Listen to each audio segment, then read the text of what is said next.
انتہائی زیادہ سخت عالم تھا. اس وقت جتنے بھی افراد اندر بند تھے وہ صرف رب العالمین سے التجائیں کر رہے تھے، یہاں تک کہ ان کو کوئی نہیں بچا سکتا، اور پورا کے پورا پلازا آگ کی لپیٹ میں آ گیا اور آگ نے پورے کے پورے پلازے کو جلا کر راکھ کر دیا، اور جو افراد اندر رہ گئے تھے وہ بھی بیچارے شہید ہو گئے.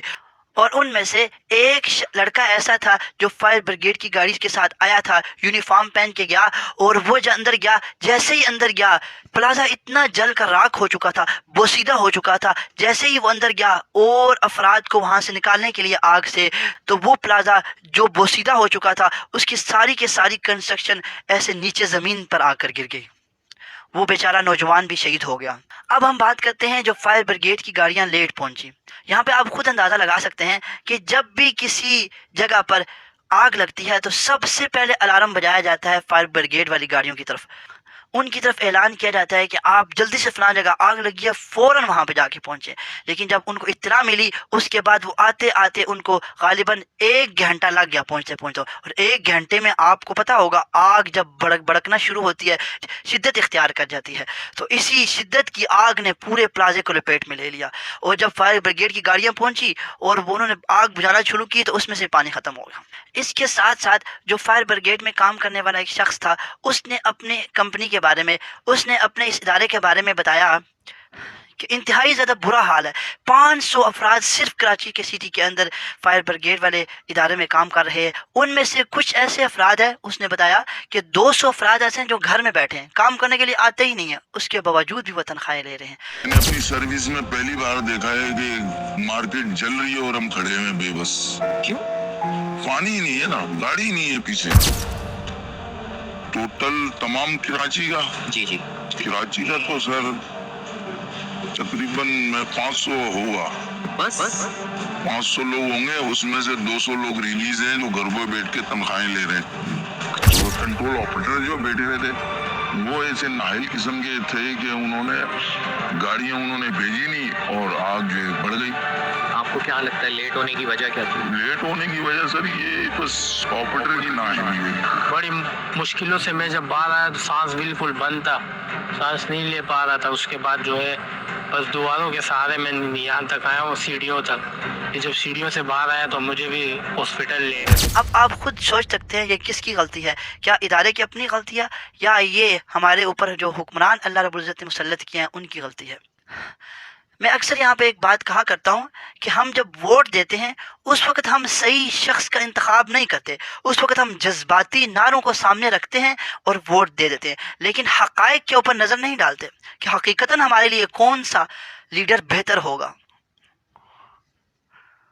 ضمن میں ایک بات عرض کر دیتا ہوں، جب بھی کوئی اسلام کا مسئلہ آتا ہے، ختم نبوت کا معاملہ آتا ہے، یا کسی اور اسلام کے مسئلے کے بارے میں حکومتی لیول پر کوئی پروپیگنڈا کیا جاتا ہے، اس وقت افراد کہتے ہیں آج مولانا فضل الرحمان صاحب کدھر ہیں، مولانا فضل الرحمان صاحب کو بلاؤ، وہ اس مسئلے کا حل نکالیں. سب افراد کی نظریں اس وقت مولانا فضل الرحمان صاحب دامت برکاتہم العالیہ کی طرف جاتی ہیں، لیکن جب ووٹ دینے کی باری آتی ہے اس وقت مولانا فضل الرحمان صاحب سب کو بھول جاتے ہیں. لہٰذا ہمیں اس بات کی طرف بھی غور کرنا چاہیے کہ ہمیں کس لیڈر کو چننا چاہیے، کون سا لیڈر ہمارے لیے بہتر ہے. ان تمام چیزوں کو مد نظر رکھنا چاہیے.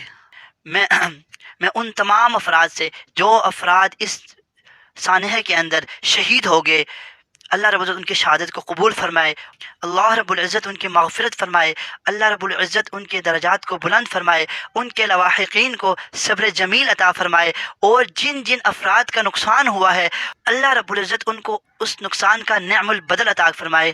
اور اگرچہ کراچی کی گورنمنٹ نے یہ کہا ہے کہ ہم ہر فرد کو جس کا کاروبار تھا اس پلازے کے اندر 1-1 کروڑ روپیہ دیں گے، اللہ کرے وہ اس بات میں مخلص رہیں، وہ ان کو 1-1 کروڑ روپیہ دے دیں، لیکن 1-1 کروڑ دینے سے بھی کیا ان کے مسائل حل ہو جائیں گے؟ اربوں کا کاروبار تھا ان کا، وہ سب کا سب ان کا اربوں کا کاروبار ڈوب گیا، ختم ہو گیا، لوگوں کے چولہے بجھ گئے، پورا کے پورا گھر چلا کرتا تھا اس کاروبار کے ذریعے، پورا کے پورا خاندان اس کاروبار کے ذریعے چلا کرتا تھا ان کا. تو اب وہ بالکل ختم ہو ہو چکا ہے.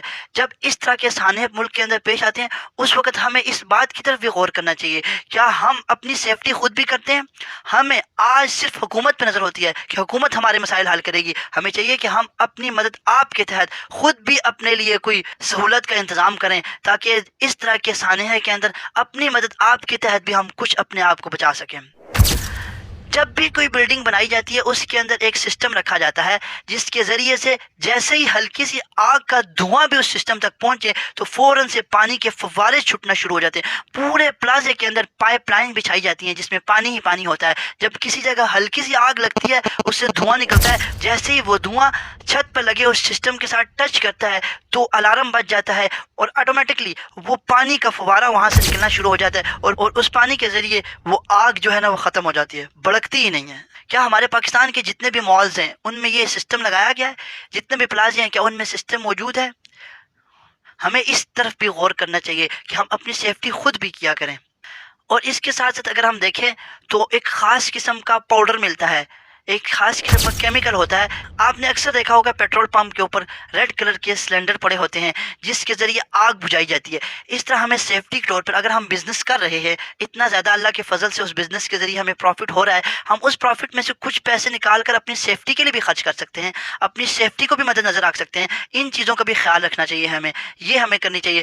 اور میں ایک دفعہ پھر ان افراد سے تعزیت کرتا ہوں جن کا اتنا زیادہ نقصان ہوا، اور وہ افراد جو دنیا سے رخصت ہو چکے، اللہ رب العزت ان کی بخشش فرمائے اور اللہ رب العزت ان کے درجات کو بلند فرمائے. حدیث میں آتا ہے جو جل کر فوت ہو گیا یا پانی میں فوت ہو گیا، اللہ کے نبی صلی اللہ علیہ وسلم نے ارشاد فرمایا وہ شہید ہوتا ہے. اللہ رب العزت ان افراد کی شہادتوں کو قبول فرمائے. وما علینا الا البلاغ المبین.